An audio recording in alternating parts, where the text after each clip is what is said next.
инспектордун гана кызматы эмес, биздин толук эсептөө палатасынын жамаатынын көрсөткүчү десек болот. Анткени ар бир кызматкер өзүнүн буга салымын кошуп келет бүгүнкү күндө. Абдан жакшы. Дагы бир мындай маанилүү маселе бул сиздер финансы министрлиги менен биргеликте жүргүзгөн иштин алкагында жана мамлекеттик активдер боюнча буга чейин дагы бул өзүнчө бир кызык тема болчу, көпчүлүккө ачыкталчу эмес. Мына мамлекеттик активдердин жалпы көлөмүн 61 миллиард сомдон ашык суммага көбөйгөн экен.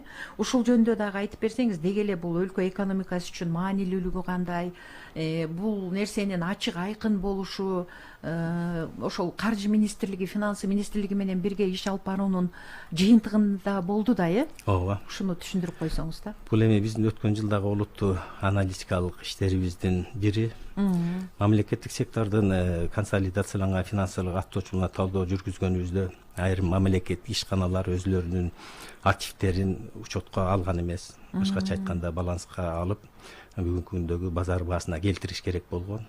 Ошол биз финанс министрлиги менен чогуу иштерди баарын деңгээлде бүгүнкү деңгээлге алып чыгалы деп кылганда, ошондо 61,4 миллиард сомго мамлекеттин активи көбөйдү десек болот. Эми мунун пайдасы эмнеде? Бул биринчиден мамлекеттик мүлктүн эсеби такталып, укуктук жана укуктуктан бекемделди дагы анын натыйжалуу башкарууга жол ачат. Башкача айтканда, негизи баланска кирип, бизги базар баасына койгондо муну жеңишинен арзан баада сатып ийиши дагы токтолот. Экинчиден, биздин бюджетти кабыл алып атканда ачык айкын биздин актив мамлекеттики, кайсы мамлекеттик ишканада канча экени билинип, бюджетти пландаштырганга дагы чоң жардамын көрсөтөт деп ойлойбуз. Үчүнчүдөн болсо, эми бул жерден бурда кагаз бетинде көрсөлүүнүн отчетунда көрүнбөй келген. Бул эми бөлөк сырт жактан келген инвесторлор дагы биздин инвестиция салыш үчүн мамлекеттин активине анализ кылышат да. Эгерде мамлекеттин активи канчалык чоң болсо, активи, алар да кызыктар болушат да. Ошондуктан бул дагы бир ошо инвестиция келишине жакшы мындай жыйынтык болот деп ойлойбуз. Даже ошо биздин дүйнөлүк банк, эл аралык валюта фонду жана башка эл аралык рейтинг агенттери өлкөнүн экономикалык абалына баа бергенде бул чоң ролду ойнойт деп эсептейбиз биз. Анан жанагы айтып кеткендей, бүгүнкү күндө көмүскөдө калып калгандарды ордуна учетко койгондон кийин бунун так маалымат алынып, ары бери биз айткандай жанагыдай пайдаланууну дагы эффективдүүлүгүн көтөрөт деп ойлойбуз. Анткени министрлер кабинети тарабынан кайсы жерге канча инвестиция, кандай оңдоо түздөө иштерине дагы көңүл бурулат деп ойлойбуз. Жакшы экен. Алмазбек Шаршембиевич, бизде байланышка чыккан угарманыбыз бар экен. Кабыл алып коелу, анан суроолорубузду уланта берсек да. Саламатсызбы? Алло. Угуп жатабыз сизди. Саламатсызбы? Угуп жатабыз.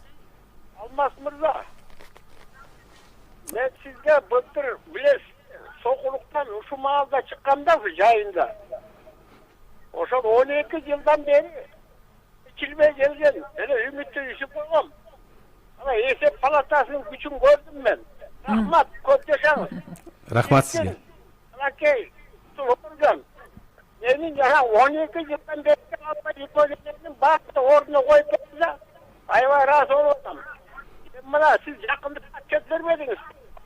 Жогорку кеңеште. Ооба.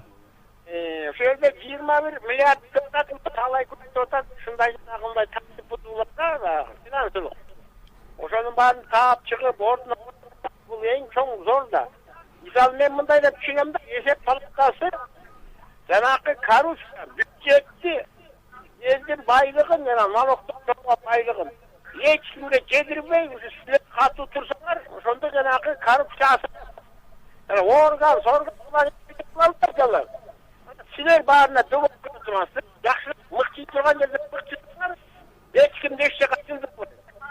Мамлекеттин каражатын эч кимге бир тыйынымды алдырбай турсаңар, анан мамлекет өнүгөт. Жанагындай больницалар, жолдордун баары коюлат. Туурабы? Үйлөр. Эми Кыргыздан иттүгүн түлкү сүйбөйт деп. Эми көргөн көргөндө айтып бердим, бирок мен өзүм менекей өнтерим менен сезип атам. Эсеп палатасынын иши Кудай буйрса жылдан жылга жакшырып келет. Эгерде мына ушинтип сиз Mekemени жетектеп таса болсаңыз, Разаков айткандай, мен таса болсам, сен таса дегендей.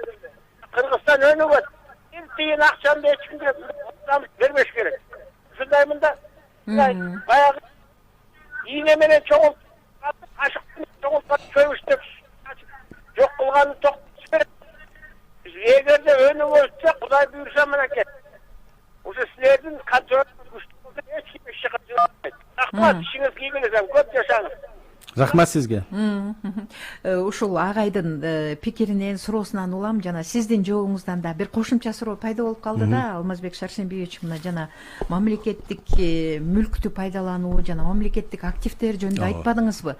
Демек, бул өлкөдөгү мамлекеттик, мындай айтканда, мүлктүн ким кандай пайда алып келип атканы, кантип иштеп атканы, аны уурдоого, бир мыйзамсыз жол менен менчиктештирүүгө, же болбосо кимдир бирөө үчүнчү тарап пайда көрүүгө бир эч кандай мүмкүн болбогондой ачыктык катары түшүнсөк болот экен да. Туура айтасыз, ошо бүгүнкү күндөгү базармасы менен учетко алынгандан кийин ал ар бирди министрлер кабинетинин, ар бир министрликтин, мекеменин уже көзөмөлүндө болуп калат да. Жең ичинен арзан баада сатып, эч нерсе кыла албайт, ошондо эч нерсе кылынбай калат да. Мындай бул жерден эми бюджеттик пландоодо жана стратегиялык чечимдерди так кабыл алына баштайт десек болот да. Эми бул так билмейинче кандай план түзөт эле? Бул биз эми кошкон мамлекеттин өнүгүүсүнө кошкон салымыбыз деп ойлойбуз эсептеп баратасыз. Абдан жакшы. Дагы бир суроода жана бул финансылык тартип бузууга кирбейт деген нерсе бар экен да, бюджетти толтуруунун кошумча булактары деген. Бул боюнча да түшүндүрүп берсеңиз, деги эле ошол 93,6 миллиард сом көрсөтүлгөн дейт, кошумча булактар катары. Бул каражаттарды кантип пайдаланат, кантип бөлүнөт, кандай болот, деги эле ушунун тегерегинде түшүндүрүп койсоңуз да. Бул эми биз негизинен эсептөө палатасын жөн гана текшерүүчү эмес, мамлекеттик башкы каржылык кеңеш жана эксперттик борбор катары биз бул аналитикалык иштерди жүргүзөбүз. Бул жеке эле эсептөө палатасы эмес, ушу финанс министрлиги менен, эгерде кошумча булактар салык жагынан болсо, ошо салык кызматы менен, болбосо бажы кызматы менен, болбосо ошо мэриялар менен чогуу отуруп эксперттик аналитиканын иштеринин жыйынтыгы десек болот да. Бул эми 93,6 миллиард сом бул мамлекеттик республика боюнча, анын ичинен 68 миллиарды бул салык кызматынан ушундай эксперт аналитиканын жыйынтыгы менен пайда болду. Бул жерде эми айта кетсек, эмгек жана социалдык коргоо жана миграция министрлигинин данныйлары менен алып, бизде бүгүнкү күндө өзүңүздөр жакшы билесиздер, бөлөк мамлекеттерден, чет мамлекеттерден бизге эмгек мигранттары көп келип, бияктан квота менен кирип иштеп атышпайбы? Алардын тактоп саны менен биз салык кызматы менен чогуу мынакей момча кириптир, ошолордон баягы салык төлөнбөй калды. Андан бөлөк дагы баягы кассовый аппараттарды киргизгенде дагы бурдакка караганда салыштырганда оборот азайып кеткен да, мындайча айтканда. Ушундай таризалар менен макулдашабыз дагы, алар дагы кабыл алат дагы, анан ушу министрлер кабинети тарабынан, салык кызматы тарабынан, же багажы кызматы, же мэрия тарабынан бир определенный иш-чараларды жүргүзгөндө бул ушу кошумча булак бюджетке түшүшү мүмкүн да. Эми бул салык кызматы, ал эми ушу Бишкек мэриясынан айтып кетсек, ал жерде 13,8 миллиард кошумча каражаттардын булактарын таап бергенбиз. Бул баягы өзүңүздөр билесиздер, бүгүнкү күндө Бишкек шаарында болобу, же эле Кыргызстандын алкагында көп курулуш иштери болуп атпайбы? Чоң имараттар түшүп атат, турак жайлар кирип атат. Ал эми өзүлөрүнүн баягы мэриянын кеңешинде кабыл алган тартип менен мэрия ошол турак жайды курулушчулар менен келишим бар. Ал келишимде ошол жер тилкесин биринчи арендага берет. Ал жерге ошо турак жай куруп, анан баягы сатып алуучуларга өткөзүп бергенден кийин ошол турак жай турган тилкени, жер тилкесин булар базар баасы менен сатып алыш керек. Бирок эмнегедир ушу мэрияда ошол ишти мындай жөнгө салган эмес да. Биз ошол ар бир турак жай куруучулар менен канча тилке берилгенин эсептеп чыгып, Бишкек мэриясы муну кабыл алышты. Булар биздин кетирген каталык болду деди дагы.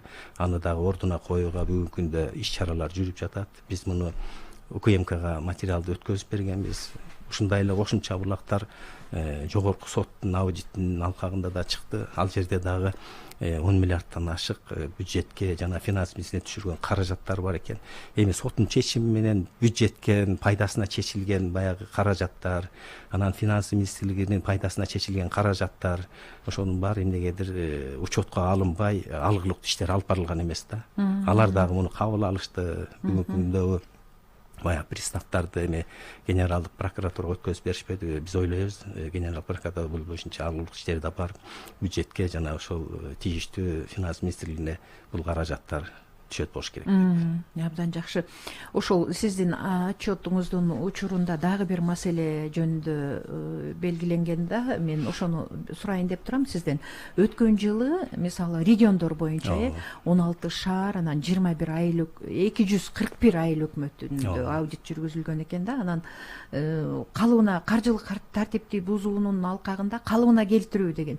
Мен ушул нерсе көбүрөөк кызыктырып атат да. Калыбына келтирүү деген бул баягы коромжу болгон нерсени ордуна коюу деген эле сөз да. Ушул жагынан алганда мисалы карап көрсөк, шаарлардан ушул айыл өкмөттөрү көбүрөөк калыбына келтирүү. Бул эми ошо жергиликтүү бийликтин аймактарда, региондордо ошол каржылык тартипти жөнгө салуу мындай бир жакшы жаңы тепкичке көтөрүлүп атат, же болбосо бир мындай каржылык жактан иш жүргүзүүдө бир активдүүлүк боло баштады деп түшүнсөк болот да, Негизинен эми бул бизде эсептөө палатасынын 3 аймактык бөлүнүшү бар. Түштүк аймактык бөлүнүш дейбиз. Бул Ош шаары, Ош, Жалал Абад, Баткен областы, Борбордук аймактык бөлүнүштө бул жерде Бишкек шаары, Чүй жана Талас областы жана Түндүк аймактык бөлүмү бул Ысык көл менен Нарын областтары келет. Бул жерде ошо жергиликтүү бюджеттин аткарылышына ошо биздин аймактык бөлүмдөр аудит жүргүзүшөт. Негизинен биз азыр эле айтып кеттик элек, өзүбүздүн болгон көз карашыбызды бүгүнкү күндө биз өзгөртүп, көбүнчө ошол жардам берүү, профилактикалык иштерди жүргүзүү, анан түшүндүрүп, муну туура эмес байланыңар, муну ордуна коюш керек деп мындай алар менен тең атагарар иштерди алып барабыз. Мурункудай мамиле токтогон, анан алар дагы бизге түшүнүк менен кабыл алып, ушуну ордуна коюу боюнча алгылыктуу иштерди алып келатабыз. Бул эми каржы бузуулардын негизги маселеси ушу өзгөчө ушу региондордо баягы финансылык жоопкерчиликтин же болбосо ошо жетекчиликтин бат-бат алмашуусунун келип чыгат экен да. Таасир этет экен да, демек. Таасир этет өтө эле. Анткени өзүңүздөр жакшы билесиздер, эми бюджеттик тутумдан каржыланган мекемелердин маянасы жеке жактарга калганда аз болот. Ал эми ушу финансы тармагында иштегендер, бухгалтерия тармагында иштегендер, мындайча айтканда баягы расмий тилде айтканда кузница кадров болуп кала берет экен. Келет 1 жыл, 2 жыл иштеп үйрөнөт да, анан маяна көп берген жеке жактарга кетип калган маселелер бар да. Эми бүгүнкү күндүн саясаттагы президентибиз туура кылып атат, маяналар көтөрүп, кичине ошолор уже иштеп мындай текучеси азайып баратат да. Ал эми биздин кызматкерлер болсо кеңешчи катары, устат катары иштеп жатышат. Ошол жерге барып кандай мүчтөр кетирбеш керек мындан ары. Алардын дагы уже биздикилер барганда уже көнүп баратышат да, өздөрүнүн суроолорун даярдап, муну кандай кылсак деп ошол жеринен чоң отуруп алып, жакшы бир жыйынтык иштерди алып барып атат да биздикилер. Бул жагынан ошол мындайча айтканда эсептөө палатасынын мурун мындай стереотип калып калган. Жазалаачу орган дегенде жок. Бүгүнкү күндө биз мамлекеттин өнүгүшүнө ушу аткаруу бийлиги менен эсептөө палатасында чогуу иш алып барабыз керек. Биз алар менен тең атадай болуп эле, бизден эч кандай ишеним телефону бар, болбосо бизде кеңешчи тобу бар. Ар ким кандай маселе болсо келип алып, эч кандай биз ошолор боюнча дагы ишти алгылыктуу алып барганга жыйынтыгы деп ойлойбуз дагы. Ортодогу мамиле алар дагы өзүнүн бир милдетин аткарып атат. Биз да өзүбүздүн милдетти аткарып атабыз. Ошо туура көз караш пайда болду да бири-бирибизге болгон. Мыйзам алкагында баардыгы мыйзам чегинде болуш керек деген нерсе калыптанып аткан экен да. Алмазбек Шашенбиевич, дагы бир угарманыбыз байланышта турат, угалы, анан улантабыз. Саламатсызбы? Саламатсызбы. Угуп жатабыз сизди. Мен мына Азамат мырзага туура түз эне сурай берейин дедим эле да. Алмазбек мырзага айтыңыз. Айта бериңиз. Алло. Угатабыз. Саламатсызбы. Азамат мырза, эсептөө палатасынын төрагасы экенсиз. алгачкы мезгилде бул КРУ болуп эсептелген. Андан кийин финанс инспекция эсептөө палатасы. ооба. Булардын эң көрсөткүчү болуп, мыйзамсыз эсепте кеткен акчанын канча проценти восстановление болду, башкача айтканда өндүрүлдү. Канча эмеңиз текшерилген материалдардын канчасы органдарга, прокуратурага, милицияга берилди. Ошонун канчасы өндүрүш болду, канчасы кайтты аркага. Анан кийин сверхштат деп коет. Ошо сверхштаттардын канчасын таптыңыздар? Ушул жөнүндө бир кичине маалымат берип койсоңуз. Рахмат сурооңузга. Негизинен айтып кетсек, биз бул каржы бузуулардын ордуна коюлушуна бүгүнкү күндө өзгөчө көңүл буруп келебиз бюджетке кайтаруу боюнча. Бул боюнча биз азыр эле айтып кеттик керек, 62% бул борбордук аппаратта деп, ал эми 70тен ашык пайыз биздин аймактык бөлүнүштөрдө деп. Бул эми мындайда бул токтобогон процесс, бул ордуна аягына чейин коюлат. Анткени биз ушу 25-жылдын аягында аудит бүткөргөндө биз ошону өзүбүздүн кеңештен карап туруп анан жазма буйруктар жөнөтөбүз, кайсынысын ордуна коюш керек, кайсы жерден түзөө оңдоо иштери жүрүш керек депчи. Эми бул жылдын аягында өткөн биздин кеңештин чечимдерин бул жылы бою ордуна коюла берет. Биз отчет берген маалыматка гана жанагынча пайыз аткарылды. А бирок калган ордуна коюлуу маселеси бул токтобогон процесс. Иштин азыр эле айтып кеттик элек, ушу аудиттоонун жетекчиси аудитордо жана көзөмөлүндө жана ар бир инспекторго жүктөлөт дагы. Алар ошол өзүнүн көрсөткүчтөрүн аягына чейин ордунгон боюнча параллельно иш алып бара берет. Бул коюлат буюрса алдына. Ал эми биздин отчетубузда бердик элек, биз ушул ар бир мекемеге, же болбосо министрликке, болбосо министрлер кабинетине өзүбүздүн сунуштарыбызды беребиз. Кайсы жерде каржы бузуулар өтө мындай одоно болгон, ал боюнча алар чара көрүшөт. Биздин отчетто көргөзүнгөндөй жалпысынан 500 жазма буйрук жөнөтүлүп, 171 кызмат адамы тартиптик жоопкерчиликке тартылган. Андан сырткары 14 жетекчи кызмат ордунан бошогон. Мунун баары ушул биздин баягы берген сунуштарыбыздын аткарылышы болуп эсептейт. Андан кийин ушул укук коргоо органдарына эгерде одоно тартип бузуулар болсо, биз где-то ошол жерде кылмыш иши бар экенин көрсөк, кеңештин чечими менен биз ушу укук коргоо органдарга беребиз. Негизинен жылдык отчетто көргөзүлгөн 5,6 миллиард сомдук 116 материал укук коргоо органдарына берилген. Бул жеке эле бир эмес, ушу генералдык прокуратурага, ички иштер министрлигине жана УКМКга берилет да. Азыр дагы суроолор бар экен угалы угармандардан. Саламатсызбы? Алло, саламатсызбы? Саламатсызбы? Бул мен кийинки эле кошулуп калдым, бул коррупция боюнча болуш керек деп ойлоп атам да. Менин бере турган суроом бул Жумгал районундагы ООСтун начальниги Ишенбек уулу Жолдошбек деп атат. Бул киши ары бери секирүүдө жана экспортташкан депутат болгон. Ошого таянып алып, бул мурун ООСтун начальниги эле, андан барып мындай акимдин орунбасары болгон. Кайсыл аймак жөнүндө суроо болуп атат? Район. Кайсыл район? Бизди уксаңыз, кайсыл райондогу маселе жөнүндө айтып атасыз? Районду айтсаңыз? Мен жолдошум Чодиев Жумалбек чыкты эле. Районду айтыңыз, эже. Эми ошонун 1,5 ай иштеген. Районду айтсаңыз? Айтып койсоңуз, режиссер, кайсыл жактан кайдан байланышка чыкты, ошону тактап коелу. Районду айтыңыз. Районду анан аты жөнүңүздү айтып коюңуз. Байтагай өкмөтү баш кылганды айынан чыгып атат. Район Жумгалго дейм, Жумгал. Бошоп калды, бүт аркасы бошоп кетишти. Эч сууну караган киши. Эми Жумгал району. Биз азыр дагы бир суроону угалы, анан сизге дагы чогуу, Алмазбек мырза жооп бересиз. Кийинки суроону угалы. Саламатсызбы? Саламатчылык. Угуп жатабыз сизди. Бишкектен Фатиме Жең таалайкым. Айтыңыз суроону. Алмазбек мырзага мындай суроо берейин дегем. Алдын ала чоң рахмат, ыраазычылык айтам. Кыргыз элинин атынан да, өзүмдүн атынан да Алмазбек аябай жакшы жетишкендиктери болуп аттыр. Анан эми жашырганда эмне катуу кетсем кечирип кой, Алмазбек. Кадр маселеси кандай болуп атат дейм да, себеби өзүм бухгалтермин, бывший. Азыр пенсионермин. биздин убакта өзүңөр билесиңер, ревизор келгенде ревизорду ыраазы кылыш керек, алардын чоңдорун ыраазы кылыш керек, бирдеме бериш керек дегенди баарыбыз жашырбай эле билебиз.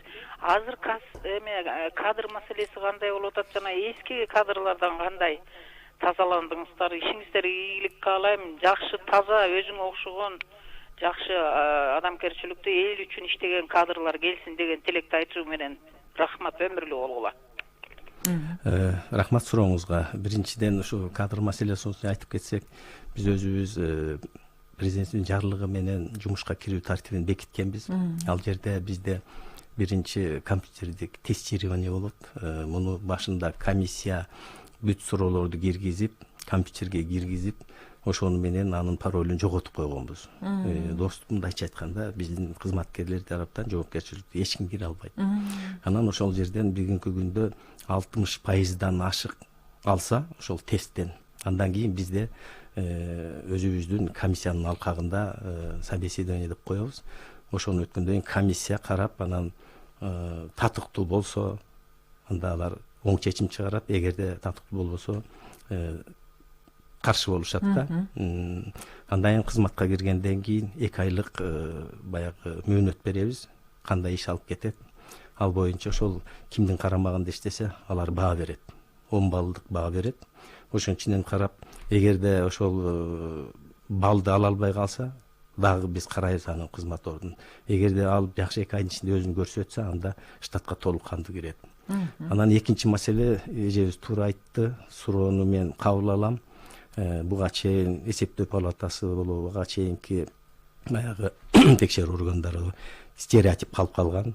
Барган жерде обязательно сыйлаш керек, чай бериш керек, узатыш керек дегендей.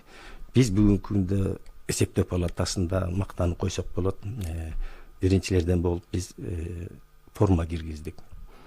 Башкача айтканда, ар бир кызматкер кайсы мекеге барбасын, ошол жерге жыйын кылат. Биринчи жыйындан баштайт. Жетекчилигин, финанс кызматкерлерин керектүү, эгерде министрликке барса, ар бир өзүнүн башкармалыктарын чогултуп, ошол жерден жыйын өткөзөт. Мен келдим 10 күнгө же 20 күнгө менин баягы чыгымдарымды, иш сапарымды биздин мекемеден төлөп берет. Мен сиздерден эч кандай чай ичпейм, сый да көрбөйм. Ушул жерде отургандарыңар армак, эгер жетекчи жактан ушу келген кызматкерге, биздин кызматкерге чай беребиз же узатабыз деген акча чогултуу болсо, мынакей мага айтасыздар деп, болбосо ошол жерде протоколду биз формасын бекиткенбиз. Ошол протоколдо ишеним телефону да бар, эсептөө палатаныкы. Ал боюнча алгылык иштер жүрүүдө. Ошол протоколго ар бир жетекчи, ошол башкармалыктар, финансы жоопкерчиликтүү кызматкердин баарын колун коюп, ошол эле күнү бизге борбордук аппаратка жөнөтөт кол коюлган. Бул уже ошо кулак кагуу болуп эсептелет. Ошол жерде мекемеде бир да киши тыйын чыгарбайт. Анткени протоколго ошо жетекчилик, жоопкерчилик кызматкердин баары кол коюп берет. Бул биринчиден. Экинчиден, эсептөө палатасында бүгүн бөлүм түзүлгөн, ички коопсуздук кызматы. Биз өзүбүз ошол УКМКнын жетекчилигине кат жазып, өзүбүз суранганбыз. Бизге бир штат бергиле деп. Бүгүнкү күндө ал штат иштеп жатат, бердик. Андан тышкары ошол штат дегенде бөлүм түзгөнбүз. Биз ошолор өзүнчө ар бир аймак бөлүнүшкө барабы, министрликке барабы, ар дайым сурап, жылы тартиби менен силерден сураган жокпу, кандай иштер жүрүп атат деп иштерди алып барат. Буюрса биз мындан арылдык десек болот. Эми адамдык фактор экен, 100% айтыш кыйын. Кээ бир кызматкерлер илинип калышы мүмкүн, но бүгүнкү күндө андай жок. Эгерде бизге сразу маалым болсо, биз сразу ошол жерге кызматтык териштирүү жүргүзөбүз. Жыйынтыгы менен ал кишиге тартип жазасын беребизби же одоно болсо кызмат ордунан бошотууну да карап көрөбүз. Өзүбүздө дагы уже кызмат ордунан кеткендер бар, ошол кызматтык териштирүүнүн жыйынтыгы менен. Үчүнчүдөн, биз бүгүн эми урматтуу президентибизге рахмат, жогорку кеңешке рахмат. Алардын макулдугу менен быйыл апрелдин айынан баштап маянабызды 100% көтөрүп берди. Бүгүнкү күндө үй бүлөгө жетишерлик маяна берип жатабыз. Бул дагы бир жактан ошо коррупциялык ишке барганга бөгөт болот деп ойлойбуз. Эми азыр эле айтып кеткендей, биз колубуздан келген иштин баарын кылып атабыз, алгылыктуу коррупцияга алдын алуу боюнча. Ал жакта өзүбүздө дагы программа кабыл алынган. Анан эми буюрса ушу биздин кызматкерлер дагы угуп атса керек, мындан аранда эчке барбаш керек деп ойлойбуз биз. Могу жанагы Жумгал району Байзак айыл өкмөтү баш кууганды айылы деди. Ушул боюнча дагы сурап билип коюуга мүмкүнчүлүк болот да. Жок, негизи бүгүнкү күндө ушу Айыл чарба министрлигинде аудит жүрүп атат бүгүнкү күндө. Мен буюрса ушу эжебиздин адресин алып алсак, барып тактап туруп аймактык бөлүш менен анан маалымат беребиз. Суу чарба маселеси боюнча болду окшойт. Түшүндүк. Рахмат. Эгер бизде азыр байланышта суроо бере турган жараныбыз жок болсо, мен суроолорумду уланта берейин. Негизи эле эсептөө палатасы дагы бүгүнкү күндө баардык министрлик ведомстволордо жүрүп жаткандай эле санариптештирүү деген процессти да баштан өткөрүп атат да. Бул багытта дагы сиздерде канчалык мындай жаңылыктар болуп атат? Ушул сиздердин аудит жүргүзүүгө, текшерүүлөргө, иштин мындай эффективдүүлүгүн арттырууга санариптештирүүнүн дагы мааниси чоң да. Ооба, абдан чоң. Бүгүнкү күндө президенттин жарлыгы менен 28-жылдын аягына чейин мамлекетибизде 100% санариптештирүү болуш керек деген маселенин алкагында биз дагы бүгүнкү күндө финанс министрлиги менен электрондук аудит, башкача айтканда алыстан аудит дейбиз, бесконтактный деп. Бул боюнча биз иш алып барып атабыз. Биз өзүбүздүн техникалык тапшырманы финанс министрлигине бергенбиз. Ал боюнча алар ошол санариптештирүүгө өзүнүн бухгалтерия учетун бүгүнкү күндө киргизип жатат. Ал боюнча иштери алып барып, жолугушуулар жүрүп атат. Биздин кызматкерлер бүгүнкү күндө финанс министрлиги окутуп, анан жанагындай Рудоген деген доступ боло турган флешкаларды ар бир кызматкерибиз алды. Бүгүнкү күндө эгерде финанс министрлиги толук кандуу бизге жанагыдай тех заданияларды аткарып берсе, электрондук аудитке өтөбүз. Бул эми мамлекетибизде болуп аткан иш-чара. Ал эми эсептөө палатасынын ичинде өзүбүздө болсо, бүгүнкү күндө бизде IT аудиттин баягы кандай жүргүзүлө турган боюнча методологиясын бекитип, ишке киргизип атабыз, пилоттук аудиттер жүргүзүп атабыз. Башкача айтканда, биздин айтишниктер барып, ошол жерден программанын алкагында ишке киргизгенде, ошол бир мекеменин ичинде кайсы жерде мүчүлүктөр бар экени чыгат. Эми бул презентация кылып көргөзсөк болот эле, бул жерде убакыттын тартууна байланыштуу. Бирок бул жерде биздин ушул адамдын ресурсун пайдаланыш мөөнөтүн кыскартат. Экинчиден, ар бир мекеменин контактты азайтат. Биз ушул жерден карап эле, бул жерде маселе бар экен деп, бир 2-3 маселе чыкса, только ошол жерин гана карап койгонго мүмкүнчүлүк алдык да. Бул дагы ошол биздин бүгүнкү күндө санариптештирүү боюнча жүрүп аткан иш-чаранын алкагында алып барган ишибиз болуп эсептелет. Анан дагы айта кетчү нерсе, биз эми муну менен токтолбойбуз. Анткени былтыр бизде ошо азыр эле айтып кеттим эле, тышкы аудит органдарынын уюму бар, Интасай деген. 3 жылда бир конгресс болуп турат. Былтыр ошо Египет мамлекетинде өттү. Ошол жерден декларация кабыл алынган. Ошол декларацияга кандай өзгөрүүлөрдү киргизгенди чечим менен ошол жерден добуш берүү менен кабыл алат да. Ал жерде эң башкысы бүгүнкү күндө жанагы искусственный интеллект деп атпайбызбы? Ошону аудит тармагына колдонуу боюнча декларация кабыл алып, анда ошо декларацияга өзгөртүү киргизди. Эми бул токтобогон процесс да бизде улам жаңылык кирген сайын, ооба, приоритеттүү багытыбыз ушу санариптештирүү бизде дагы. Бүгүнкү күндө ар бир кызматкерге ноутбук менен берип, ар бири байланышта башкы тутумга келип, бизге эсептөө палатасынын борборуна байланган. Ошол боюнча ар бир кызматкер эгерде бир мекемеге 10 күн барса, 10 күн ошол жерде отурабы же отурбайбы деп бул жакта көзөмөл жүрүп турат. Маалыматты да сыртка чыкпайт. Алышкан ошол ичиндеги өзүбүздүн байланышта болот. Үчүнчүдөн, бүгүнкү күндө бизде жана айтпадыкпы, биз бөлүм ачтык депчи, ички коопсуздук боюнча. Ар бир кызматкердин башынан бери кел аткандагысы ким кайсы күнү тартип жазасын алган, кимге кайсы мекемеден кайсы күнү арыздануу келип түшкөн. Ар бир кызматкердин бүт таржымакалы киргизилди. Башкача айтканда, бүгүнкү күндө дагы бир кызматкерге ошондой арыз түшсө же туура эмес иш кылса, ошол кызматкердикин компьютерден ачса эле жанагы баары чыгат. Анан ошол боюнча иштер алынып алынат. Бул өзүнүн ичинде жүрүп аткан иштер. Эми бул дагы биздин жетишкендик деп ойлойбуз. Абдан жакшы. Бизде дагы суроо бере турган жарандар күтүп калды. 2 жараныбыз бар экен. Суроолорду угалы. Саламатсызбы? Алло, саламатсызбы? Саламатчылык, угуп жатабыз сизди. Менде суроо бар эле да. бериңиз. Азыр финансылык тартипти күчөтүү максатында иштер жүрүп атат да. Ошондо бухгалтерияны жасалма интеллектке которуп койсо кандай болот? Себеби адамдык фактор болуп атат бул жакта. Экинчи маселе электрондук сомду киргизсе кандай болот? Мисалы үчүн азыр биз Кыргыз Республикасынын бюджетинен акча которулуп атат, бирок ошону көзөмөлдөө адам көзөмөлдөө атат да. Электрондук сомду киргизсек, көзөмөлдөө электрондук тартипке өтөт эле. Ар бир сом кайсы жака жумшалып атканы ошо электрондук сом менен билинет эле да. Жанагындай өзүнүн коддору мененчи. Мисалы, ошол жерде коррупционный схема болсо, ошо электрондук сомду ким кандай пайдаланса, ошол жактан чыгып калат эле да. Биз эмнеге ошол тартипти киргизе албай атабыз азыркы учурда? Түшүнүктүү, рахмат. Дагы барбы сурооңуз? Кийинки угарманды угалы. Саламатсызбы? Саламатчылык. Угуп жатабыз сизди. Саламатсыңарбы? Финансылык тартип күчөтүлүүдө деп бул баардык жактан күчөтүлүү көзөмөлүндө турабы? Мен сиздерге суроо берет элем сизге. Өзгөчө мына азыр шаар ичинде Фрунзе мурда азыр Азия болду. Анан Глобус магазиндери көбүнчө офшот, аптести көп жасашат да, мына өткөндө эле офшот жасалды. Мен чектердин баарын сактап турам. Сомго 2 жолу жумуртканы уруп жибериптир кассери. Андан кийин дагы туалетная бумаганда бир жолу 196 сомго да уруп жибериптир да.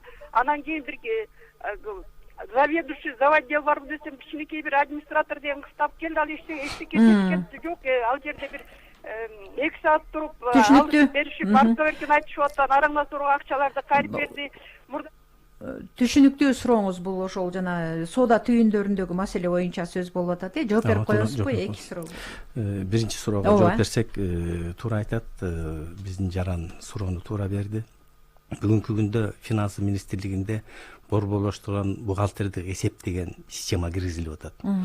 Башкача айтканда, бул ар бир бюджеттин кеткен каражатын бүгүнкү күндө кылган операция сразу кирип, эртең Финансы министрлигинин көзөмөлүндө болот. Бизди ошол тутумга киргизет, эсептөө палатасын кошот. Биз дагы ошол күнү контролго салымыбызды кошобуз деп ойлойбуз. Быйылкы мамлекетибиздин отчету ошол борборлоштурган бухгалтердик эсеп менен кылганы жатышат да. Анан бул толук кандуу ишке кирип кетсе, азыркы биздин берген жараныбыздын суроосу канааттандырылат. Ооба, абийат анткени иш алып барып атат. Эми биз тапшырма берилгенден кийин аны баарыбыз аткарышыбыз керек. Финансы министрлиги тарабынан дагы алгылыктуу иштер жүрүп атат бул боюнча. Биз ошол тутумга кошулабыз дагы, биз дагы өзүбүздүн салымыбызды кошобуз. Биз электрондук аудит деп атпайбыз. Мына ушунун алкагында болот да. Биз эми ошол финансылык отчеттуулукту ар бир мекемеге барбай эле ушу жерге тутумга киргенден ошондон карап, издеп, анализ издеп турсак болот. Мындай мүмкүнчүлүк болот буюрса. Электрондук сом жөнүндө да суроо берип калды. Бул биз эми тилекке каршы жеке жактарды карай албайбыз. Биз айтып кетет элек, эми бул укук коргоо органдарга кайрылыш керек. Андан кийин дагы эмгек, социалдык камсыз жана миграция министрлигинин ичинде дагы баягы пайдалануучулардын кызыкчылыгын коргогон инспекция бар, аларга кайрылса болот. Керектөөчүлөрдүн укугу боюнча. Ооба. Жакшы, мына Алмазбек Шашенбиевич, эгер бизде азыр угарман же болбосо суроо бере турган замандашыбыз жок болсо, суроолорду уланта берейин. Мына эми сиздер 2025 жыл боюнча отчетту бердиңиз. Мына 2026 жыл иш жүрүп атат. Анан бир топ пландар мурда алдыга коюлган. Сиз эле иш меркелик жүргүзгөнүңүздөн бери бир топ убакыт өттү. Дагы алдыда дагы ушул ишти дагы мындан алга жылдыруу боюнча пландар, алдыда милдеттер коюлуп атса керек. Эми биз азыр эле айтып кеттик элек, негизинен бүгүнкү күндө эсептөө палатасынын негизги милдеттери болуп, биз 22-26 жылга кабыл алган стратегиялык планда ушу эл аралык стандартка өтсөк дедик эле. Ал боюнча ушул өзү Интасайдын алкагында Айдай деген демилгелөөчү мекемеси бар. Ошолордун каржылоосу менен Польша мамлекетинин тышкы аудит органы менен биз 2 жыл иш алып бардык. Ошо эл аралык стандартка өтүү боюнча, методологияларды түзүү боюнча. Ал 2 жылдык проект бүтүп, жакшы мындай алгылыктуу иштерди алып бардык. Жыйынтыгын айта кетсек болот, биз толук кандуу эл аралык стандартка өттүк десек болот бүгүнкү күндө. Ал эми муну менен биз токтоп калбайбыз. Азыр эле айткыла, санариптештирүү боюнча алдыдагы көп маселелер бар. Ал боюнча иштер алып баратат. Эми биз дагы 2026-30 жыл деп дагы стратегиялык планды быйыл кабыл алуу алкагында турабыз. Буюрса стратегиялык планды кабыл алсак, анын алкагында дагы көрсөтүлгөн маселелер боюнча биз иштерди алып бара беребиз. Эми бул негизи өзү токтобогон процесс да. Ооба. Бүгүнкү күндүн шартына байланыштуу биз ошол боюнча иштерди алып барганга өзүбүздүн планды азыр иштеп жатабыз. Буюрса ал боюнча иштерди алып барабыз. Жакшы, дагы бир суроо бар экен, угалы суроону. Саламатсызбы? Саламатсыз. Сурооңузду бериңиз, угуп жатабыз. Мен отпускной туура эсептелип атканын билбей атам. 68 күндүк отпускага чыктык. Анын ортосунда бюллетень бар болчу. Анан 15% президенттин кошумчасы бар эле. Анан ошонун баары кошулду деп туруп, мага 60 000 сомго 120 000 сом отпускной берилди. Ошол туурабы же жокпу? Бюллетень өзүнчө эсептелеби же ага кошулабы?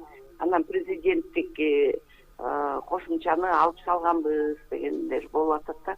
Ушуга жооп берип койсоңуз. Рахмат сурооңузга. Кайсы мекемеден? Мекеме кайдан? Сиз кайдан байланышка чыктыңыз бизге? Нарындан. Ким, кай жерде иштейсиз? Мектепте да, мектепте. Мугалимсиз, Кайсы школа? Кайсы мектеп экенин айта аласызбы? Мектепти айтасызбы? Аны айтпай деле коеюнчу. Телефон номериңизди биздин эгер мүмкүнчүлүгүңүз болсо, телефон номериңизди биздин режиссерго калтырып коюңуз. Баары бир маселени такташ керек болот да. Биз тактап туруп жооп берели. Тактап жооп берсе болот, Мына уктуруубузда соңуна келип калды окшойт. Эми дагы убактыбыз бар.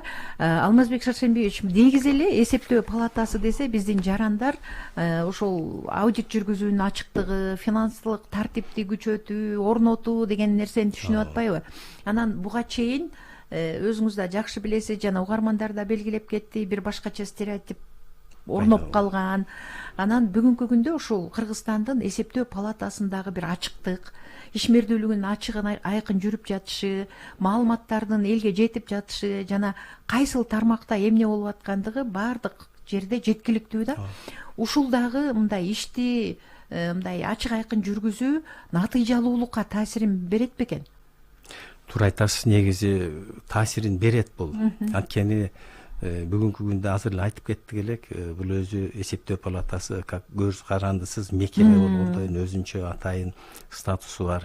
Анан биз азыр айтып кеттик элек, жанагы декларация, Римский декларация деп Лима шаарында кабыл алган, андан кийин Мехикода Мексиканский декларация деп. Бул эми эл аралык стандартта ошо биздин Интасайда кабыл алынган эң биринчи ачык айкындык, көз карандысыз деген принциптер бар да. Ушул ачык айкындык бир топ нерсеге бөгөт коет деп ойлойбуз. Анткени бүгүнкү күндө биз кайсы мекемеде кандай каржы бузуулар, болбосо укуктук ченемдик актыларды кандай бузуп, кандай иш алып барып атат, жеңишинен кандай иш жүрүп атат, биз буларды өзүңүздөр билесиңер, массалык маалымат каражаттарына жарыялап турабыз. Да 100% эмес, эми баягы өзүнүн гриф секретине коюлган материалдар бар, бөлөк органдар чыгарма. А калгандарын ачык айкын жарыялайбыз. Ошондуктан биз ошо жарыялагандан кийин дагы ушу мекеме тараптардан бир топ мындай наразылыктар болот, эмнеге чыгардыңар деп. Эми бул биздин принцип болсо, ачык айкын эл билиш керек да, элдин каражаты кандай пайдаланып атат. Анан кийинки жылы барганда алар уже дагы чыгып калбасын деп бул каржы бузууга барууга бөгөт коюлат да абдан. Пайдасы ошондо чоң болуп атат да. Мурда эми жеңичинен жазылып эле анан окуп кете берчү. Бүгүнкү күндө өзүңүздөр көрүп атсаңыздар, ар бир нерселер эмелерге массалык маалымат каражаттарын ачык айкын чыгарып турабыз биз. Пресс-релиздерди. Ар бир кеңештин чечими менен жыйынтыгы боюнча ар бир аудиттин пресс-релиздер даярдалат да, анан маалымат каражаттары чыгат. Алмазбек Шаршембиевич, дагы бир маселе да, сиздер ушул Кыргызстанда жана эл аралык стандарт орнодуу деп атпайсызбы? Эсептөө палатасынын ишмердүүлүгүндө санариптештирүү болуп атат.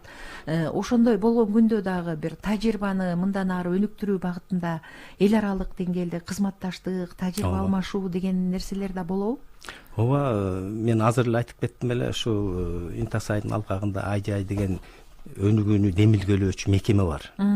Биз ошол эл аралык бул дүйнө жүзүндөгү уюмдун ошол өзүнүн мекемеси ичиндеги. Биз өзүбүз проект жазып, ошо эл аралык стандартка өтөлү деп, алар бизге Польша мамлекетин тандап беришкен. Ошо Польша мамлекетинин тышкы аудит органы менен биз 2 жыл иш алып бардык.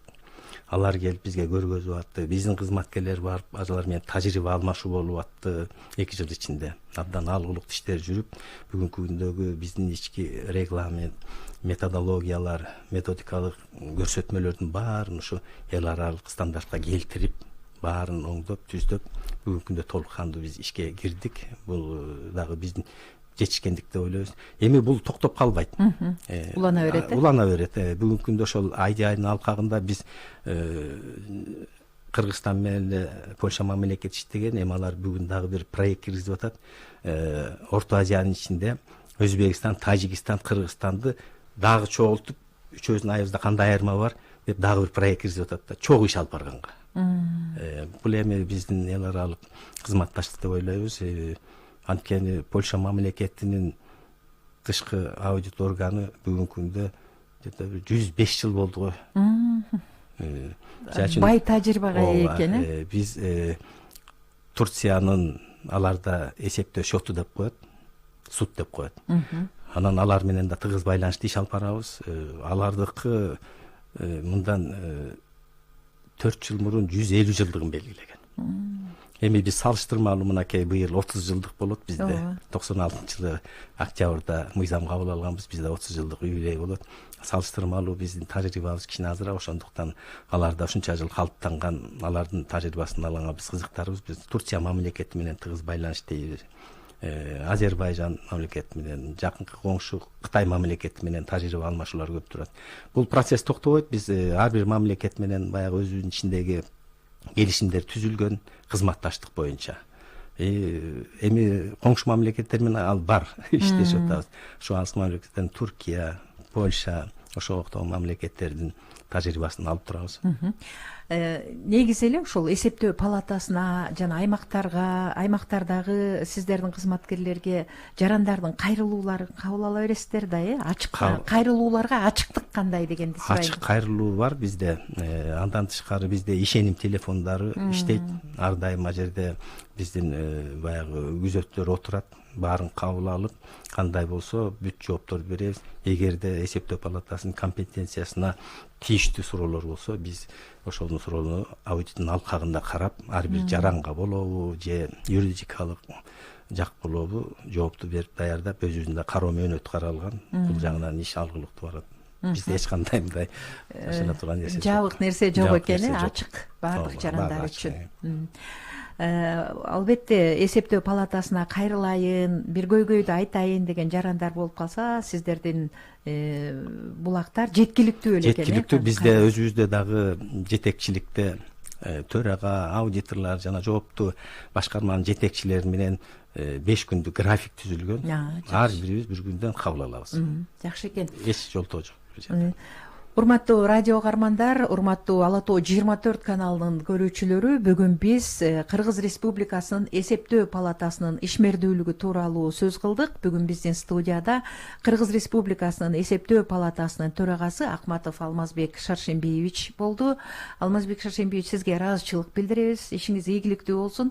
Мындан ары дагы ошол Кыргызстандын эсептөө палатасы ийгиликтүү иш алып баруу менен өлкөбүздүн экономикасына, өлкөбүздүн өнүгүшүнө өзүнүн бир чоң салымын кошот деген ишеничтебиз. Бүгүнкү маегибизди ушундай маанай менен жыйынтыктайлы. Рахмат сиздерге дагы. Ушу эсептөө палатасынын 1 жылдык ишмердүүлүгүнүн жыйынтыгын биздин элдерибизге көргөзүп, биз менен кызматташып барганыңызга биз да абдан ыраазыбыз. Биз ар дайым сиздер менен кызмат кылууга даярбыз. Рахмат.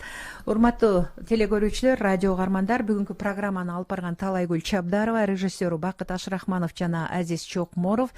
Биз түз байланыш программасын жыйынтыктайбыз. Ал эми азыр мен Ала Тоо 24